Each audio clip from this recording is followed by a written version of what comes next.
కన్యా రాశి వారికి ఈ వారం అనుకూలంగా ఉంది. ఆరోగ్యం కూడా కుదుటపడుతుంది.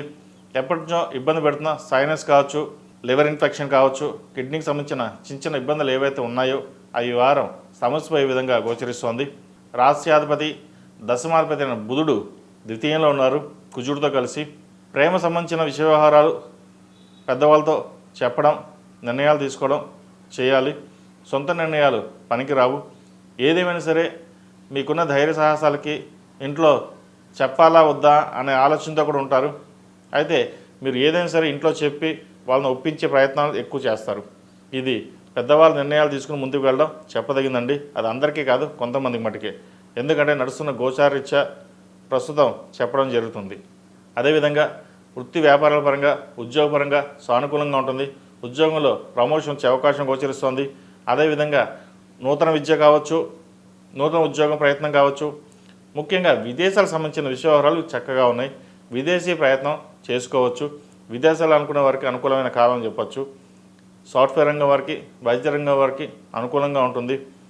ఎవరికైనా ₹1 అప్పు ఇస్తే అవి తిరిగి రాదు. వాటి విషయంలో జాగ్రత్త వహించాలి. ఖర్చును కూడా అదుపులో ఉంచుకోవడం చెప్పదగిన సూచన. అదేవిధంగా వ్యయంలో కేతు ఉన్నారు. ఖర్చు పెట్టే విషయంలో కూడా ₹1 ఖర్చు పెడదామని ట్రై చేస్తారు. కానీ అది ఎక్కడో విధంగా ఆగడం, ఆలోచించడం జరుగుతుంది. ప్రస్తుత గోచారీత్యా ఏదైనా సరే ఒక నిర్ణయం తీసుకున్నప్పుడు 1కి 10 సార్లు కాదు 20 సార్లు తీసుకుని ముందుకు వెళ్ళండి. అది మంచిదా చెడ్డదా అనే ఆలోచన తీసుకోండి, లేదా పెద్దవాళ్ళ సలహాలు తీసుకోండి, తర్వాత ముందుకెళ్ళండి. లేకపోతే ఇబ్బందులు పాలవుతారు.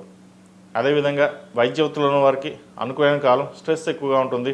సాఫ్ట్వేర్ రంగం వారికి, రియల్ ఎస్టేట్ రంగంలో ఉన్న వారికి, మీడియా రంగంలో ఉన్న వారికి, సినీ కళా రంగంలో ఉన్న వారికి అనుకూలమైన కాలం అని చెప్పచ్చు.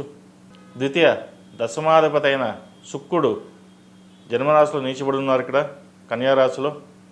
అయితే జన్మరాశిలో రవి కూడా ఉన్నారు, శత్రువుతో కలిసి ఉన్నారు. ఒక్కొక్కసారి మన ధైర్యమే మన ముందుకు నడిపిస్తుంటుంది. ఇటువంటి సమయాల్లో మీకు ధైర్యం తక్కువగా ఉంటుంది. తక్కువ అంటే ఎక్కువగానే ఉంటుంది, కానీ అవసరానికి మీరు ఉపయోగించరు. ఇటువంటిప్పుడు మటుకి ధైర్యాన్ని కూడబెట్టుకుని ముందుకు వెళ్ళాలి. అది కెరియర్లో కావచ్చు, బిజినెస్లో కావచ్చు. ముఖ్యంగా అడ్మినిస్ట్రేషన్ స్కిల్స్ బాగుంటాయి, చక్కగా రాణించగలుగుతారు. స్త్రీలతోటి విభేదాలు రాకుండా చూసుకోవాలి. స్త్రీలతోటి ఆఫీస్లో కావచ్చు, బంధువర్గంలో విభేదాలు వచ్చే అవకాశం గోచరిస్తుంది. మిమ్మల్ని పక్కన పెట్టి వాళ్ళు ముందుకు వెళ్ళాలని, లేదా మీ పేరు చెడగొట్టాలనే భావన కూడా కొంతమంది ఉన్నారు. వాటి విషయంలో జాగ్రత్త వహించండి. అందరూ మన వాళ్ళే అనుకుని కలుపుకుని వెళ్ళడం కూడా ఒక్కొక్కసారి తప్పు అవుతుంది. రావాల్సిన బెనిఫిట్స్ కూడా ఏవైతే ఉన్నాయో అవి రావడానికి ప్రయత్నాలు చేయండి. ముఖ్యంగా ఇల్లు కొనాలనుకునే వారికి ఆ ప్రయత్నాలు ముమ్మరం చేయడం చెప్పదగినది.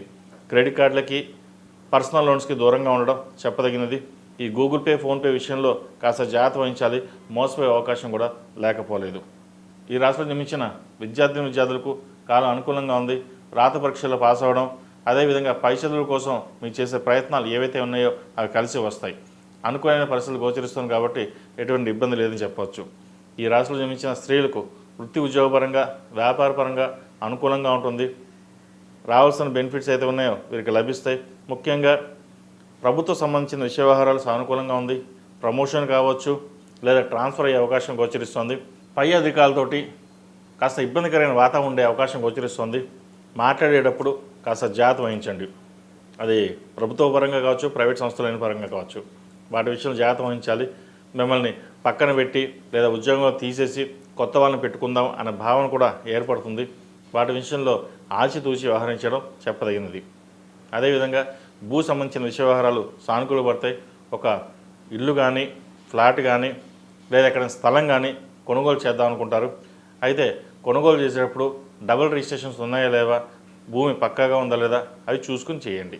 అందరినీ నమ్మి మోసపోవద్దు. గడిచిన 2-3 వారాల కంటే ఈ వారం పర్వాలేదనిపిస్తుంది. ముఖ్యంగా డబ్బు విషయంలో జాగ్రత్త వహించడం, అదేవిధంగా అధికారులతో జాగ్రత్త వహించడం చెప్పదగిన సూచన. ఈ రాశిలో జన్మించిన వారు ప్రతిరోజు ప్రతినిత్యం ఓం నమః శివాయతో దీపారాధన చేయడం, అదేవిధంగా గణపతి స్వామివారికి గరికితో పూజించడం, జిల్లేడు వత్తులతో దీపారాధన చేయడం. ఈ వారం మొత్తం జిల్లేడు వత్తులతో దీపారాధన చేయండి. గణపతి స్వామివారికి మంచి ఫలితాలు ఉంటాయి. ఒక బుధవారం నాడు స్వామివారికి ఉండ్రాలుగా నైవేద్యం పెట్టడం చెప్పదగిన సూచన.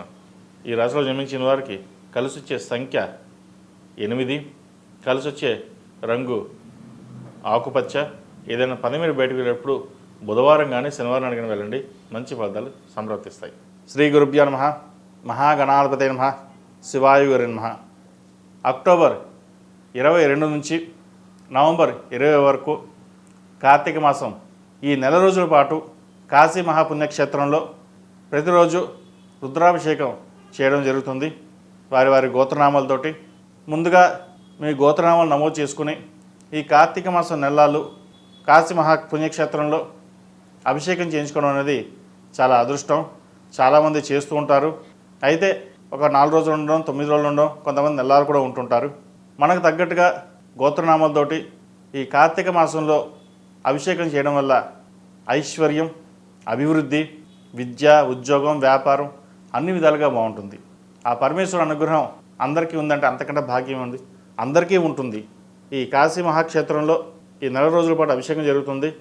వివరాలు 8466932223, 7731881113, 8466932225 నంబర్ను సంప్రదించండి. మీ గోత్రనామాలు నమోదు చేసుకోగలని మనవి. సర్వే జనా సుఖినో భవంతు, లోక సమస్త సుఖినో భవంతు. ఓం శాంతి శాంతి శాంతి. ePoojaStore.in పసుపు కుంకుమ నుంచి దేవతా విగ్రహాల దాకా అన్ని రకాల పూజలు, వ్రతాలు, వివాహం, గృహప్రవేశం, హోమాది శుభకార్యాలకు కావలసిన పూజా సామాగ్రి అంతా ఒక్క క్లిక్తో మీ ఇంటి వద్దకే. నేడే ఆర్డర్ చేయండి మీ ePoojaStore.in లో. One stop for all puja needs.